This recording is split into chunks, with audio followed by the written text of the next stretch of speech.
శ్రీ తెలుగు వాస్తు ఛానల్కి స్వాగతం. ఇవాల్టి వీడియో ఏంటంటే ద్వారంతో మాత్రమే విజయమా అనే అంశం గురించి మాట్లాడడం జరుగుతుంది. సాధారణంగా ఈ మధ్య కాలంలో ఎక్కువ మందికి మధ్య ద్వారాల గురించి సందేహాలు రావడం జరుగుతుంది. ఈ మధ్య ద్వారాల కాన్సెప్ట్ ఏదైతే ఉందో కొంతమంది యూట్యూబ్లో ఎక్కువ ప్రచారం చేయడం వల్ల సాధారణ ప్రజానీకానికి కూడా సందేహాలు ఎక్కువ అవ్వడం జరుగుతుంది.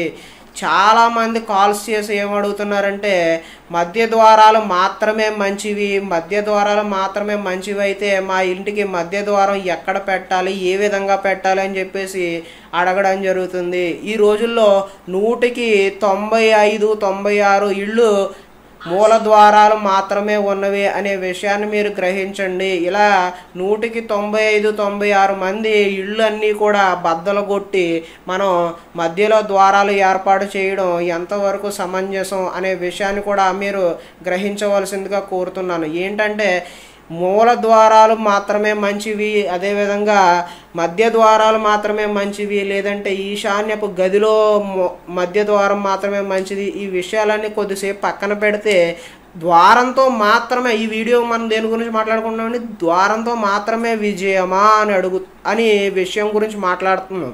ఇక్కడ కాన్సెప్ట్ వచ్చేసి ద్వారంతో మాత్రమే విజయమా అంటే క్వశ్చన్ మార్క్ అండి. ద్వారంతో మాత్రమే విజయం అవ్వదు.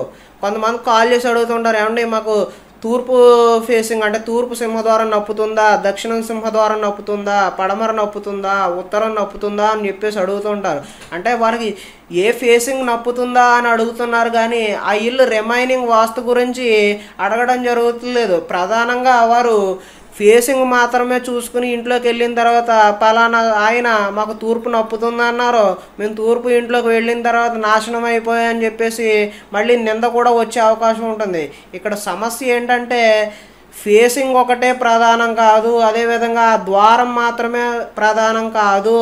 ఫేసింగ్ ఎలా ఉన్నా, ద్వారం ఎలా ఉన్నా, ఇంకా రిమైనింగ్ వాసు సెప్టిక్ ట్యాంక్ ఎక్కడ ఉంది, బాత్రూమ్స్ ఎక్కడ ఉన్నాయి, ఏవైనా మూలలు తెంపు ఉన్నాయా, వీధిపోట్లు ఉన్నాయా, ఇలా రకరకాల అంశాలను మనం బేస్ చేసుకుని మనం సజెషన్ ఇవ్వడమే సరైన పద్ధతి. కేవలం ద్వారంతో మాత్రమే విజయం అని చెప్పేసి ఎవరైతే ఉన్నారో వారి మాటలు నమ్మవద్దు. ఎందుకంటే మధ్య ద్వారాల్లో కూడా నాశనం అయిపోయిన వాళ్ళు చాలామంది నాకు కాల్స్ చేశారు. మీకు కావాలంటే నేను ఈసారి విజిట్స్కి వెళ్ళినప్పుడు మీకు వారితోనే చెప్పించడం జరుగుతుంది. సాధారణంగా నేను విజిటింగ్లో నా దాంట్లో ఎక్కడ కూడా విజిటింగ్ వీడియోస్ ఉండవు. ఎందుకంటే విజిటింగ్కి వెళ్ళినప్పుడు వారిని చూపించడం, వారి ఇల్లు చూపించడం కరెక్ట్ కాదు అని చెప్పేసి నా అభిప్రాయం.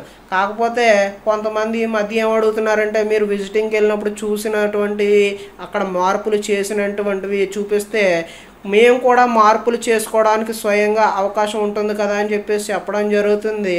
వారి ఇష్టానుగుణంగా నేను ఈసారి లైవ్ వీడియోస్ కూడా పెట్టే ప్రయత్నం చేస్తానని తెలియజేస్తున్నాను.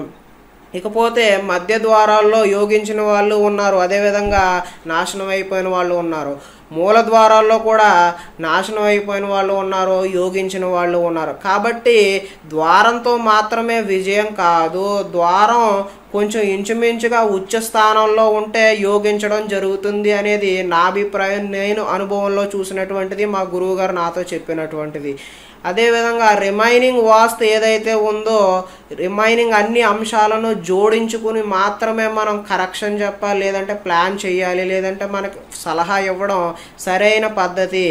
ఇకపోతే ఫైనల్ కంక్లూజన్ ఏంటంటే ద్వారంతో మాత్రమే విజయం అనే అంశం తప్పు. ద్వారంతో మాత్రమే మీకు కలిసి వస్తుంది అనే విషయం కూడా తప్పు. ద్వారం ఒకటే సరైన ప్రదేశంలో పెట్టి రిమైనింగ్ అన్నీ కూడా మనకు నచ్చినట్టు చేసుకుంటే ఏమవుతుందండి, నెగిటివ్ రిజల్టే వస్తుంది. అప్పుడు ద్వారంతో మనకు సంబంధం ఏముందండి? కాబట్టి ఇది వివిధ అంశాల జోడింపు అనే విషయాన్ని మీరు గుర్తుపెట్టుకోవాలని తెలియజేస్తూ వాస్తు విజిట్లకి, అదేవిధంగా కొత్త ప్లాన్లకు మాత్రమే ఛార్జీలు వసూలు చేయబడతాయి. ఎవరికైనా అవసరం ఉంటే మమ్మల్ని కన్సల్ట్ అవ్వచ్చు. ఫోన్లో మాట్లాడినందుకు అపాయింట్మెంట్కి, అదేవిధంగా ఫోన్లో క్లారిఫికేషన్స్ చేసినందుకు ఎటువంటి ఛార్జీలు వసూలు చేయబడవని తెలియజేస్తూ నేను మీ అశోక్ రెడ్డి, వాస్తు కన్సల్టెంట్. ధన్యవాదాలు.